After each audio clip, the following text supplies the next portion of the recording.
Este audiolivro foi produzido artificialmente mediante conversão de texto em voz. Tal processo é de fundamental importância aos que possuem alguma limitação à leitura, tais como os deficientes visuais, os idosos, os dislésicos, entre outros.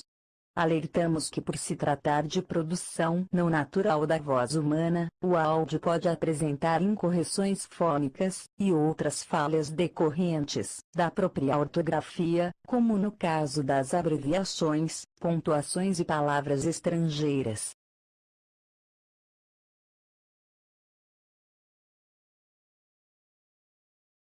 Retratos de Nossa Senhora.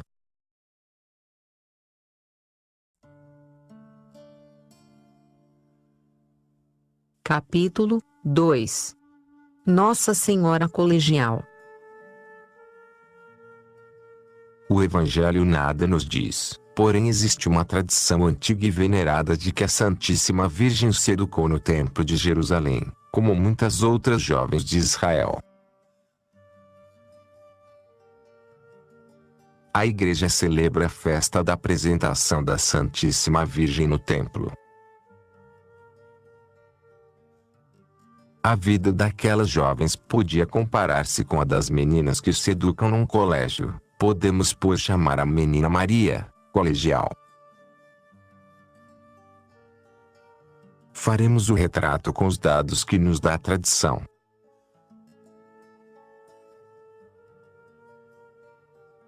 As ocupações das jovens que viviam no templo reduziam-se à oração e ao trabalho. Quando o sol começava a dourar os longínquos montes da Arábia, as jovens assistiam ao sacrifício matutino. Cobertas com véu, inclinavam a cabeça e oravam pedindo a vinda do Messias Redentor. Depois dedicavam-se a trabalhar, coziam os véus do altar, limpavam os vasos das oferendas e esfregavam o chão de mosaicos.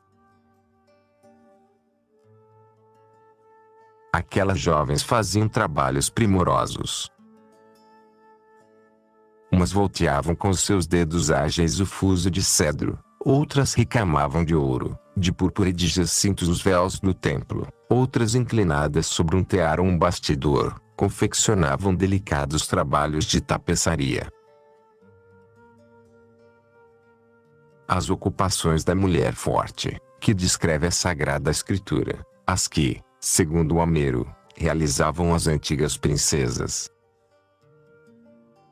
Ainda hoje chamam os orientais fio da Virgem a uns finíssimos trabalhos de renda, subtis como a nevoazinha que sobe do fundo dos vales nas manhãs de outono. Em memória das ocupações da Virgem, as jovens da primitiva igreja depositavam no altar de Maria uma aroca com seus novelos de lã branca adornada com formosos laços de púrpura. A Virgem estudava também um pouco, ouvia as explicações da Escritura e aprendia de memória hinos e cânticos sagrados. A Santíssima Virgem, como todas as suas companheiras, vivia no templo afastada do mundo, cultivando no retiro a flor delicadíssima da sua pureza. Vivia longe das diversões mundanas, longe do trato com os homens. Cultivava também as virtudes que são defesa, floração e complemento da pureza, o pudor e a modéstia. Ao ouvir isto, pensarás: aquelas jovens parece que se educavam para religiosas. Não era assim. Aquelas jovens educavam-se para esposas e para mães. Aquelas jovens estavam destinadas a formar os lares modelos de Israel. Quanto tem que aprender delas jovens modernas e as mães modernas também.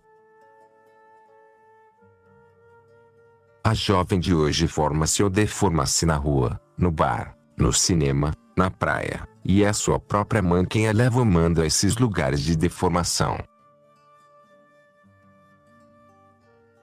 A casa e o colégio, são os lugares onde se deve educar a menina e a jovem. A educação familiar deve ser a base da educação do colégio, e uma e outra educação tem de completar-se.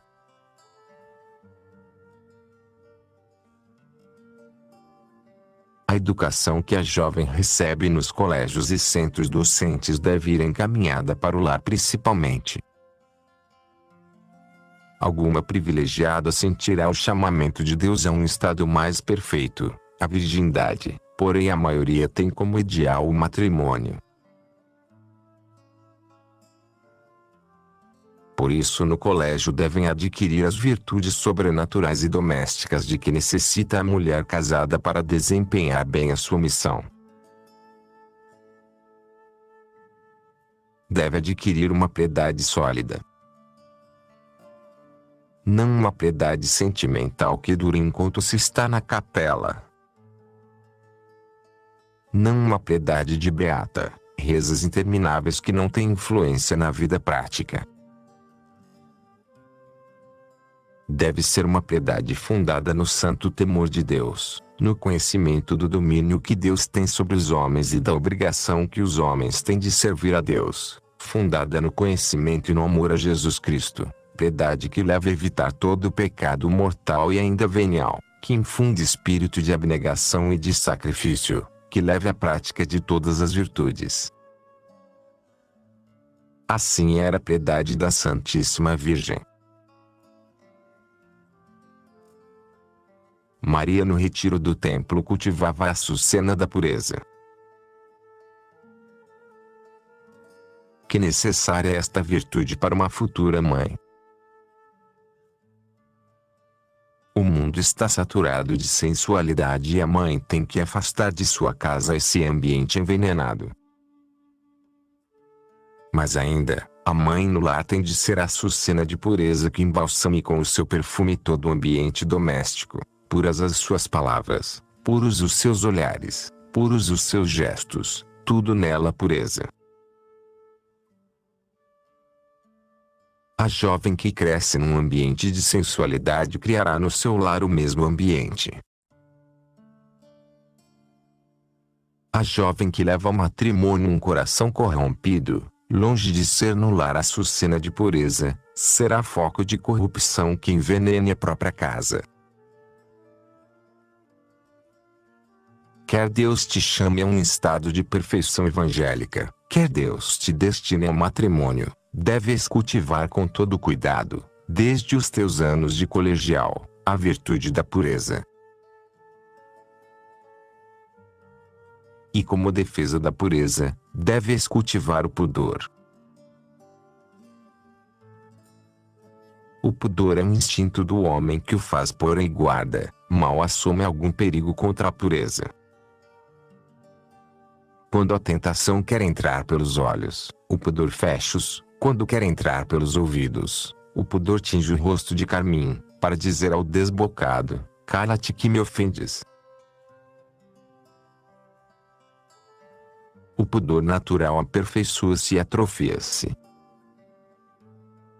Vai se atrofiando na jovem, conforme se vai habituando à nudez, exibindo-se ela mesma, e contemplando-os mais.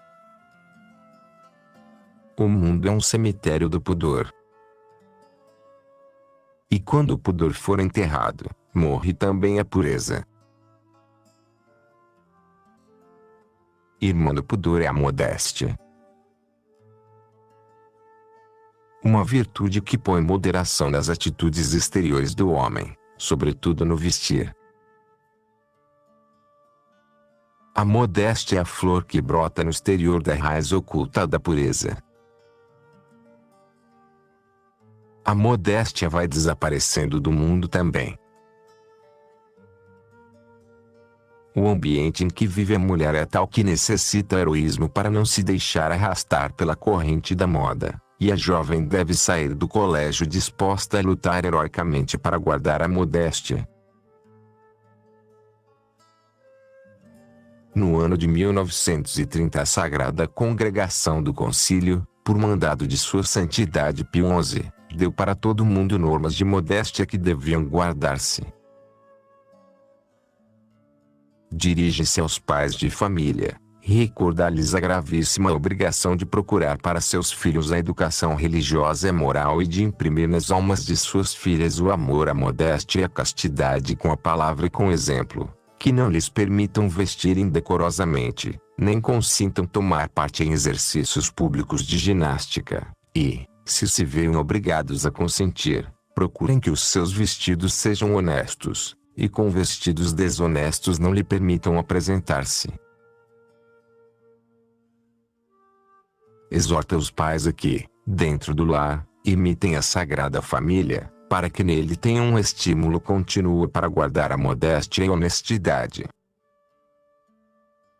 A Sagrada Congregação dirige-se depois às mestras e diretoras de colégios para que secundem o trabalho dos pais e elas também que introduzam tão fundo na alma das meninas o amor à modéstia, que se movam com eficácia a vestir honestamente, e manda às diretoras de colégios que não admitam no colégio nem as meninas nem as mães de meninas que não vistam honestamente. Estas plantas delicadas têm de cultivar-se cuidadosamente desde a infância.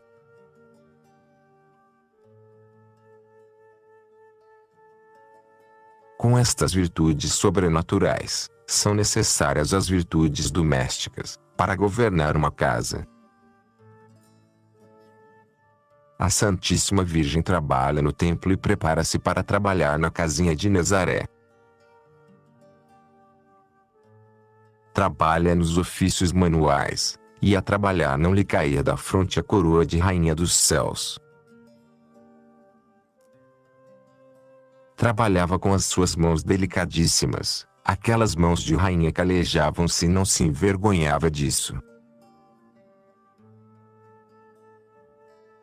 Estudava um pouco também, estudava a Sagrada Escritura e nela a teologia e a moral, a literatura e a história do seu povo. Adquiriu aquele nível de cultura que possuíam as jovens das boas famílias de Israel. Porém as suas ocupações no templo iam encaminhadas principalmente a administrar mais tarde o lar que Deus lhe confiasse. Grande lição para os nossos tempos. Porque existe hoje em dia uma grande desorientação neste sentido. A educação da mulher equipara-se quase completamente com a educação do homem. É verdade que substancialmente tanto vale o homem como a mulher, os dois possuem a mesma natureza humana, os dois foram elevados à mesma ordem sobrenatural da graça, os dois têm o mesmo destino eterno, os dois têm de cumprir o mesmo decálogo. Apesar, porém, desta igualdade fundamental de cumprir o mesmo decálogo. Apesar, porém, desta igualdade fundamental, existem entre o homem e a mulher diferenças bem marcadas de ordem fisiológica, intelectual e moral, diferenças que provêm da missão diferente que tem que desempenhar na Terra.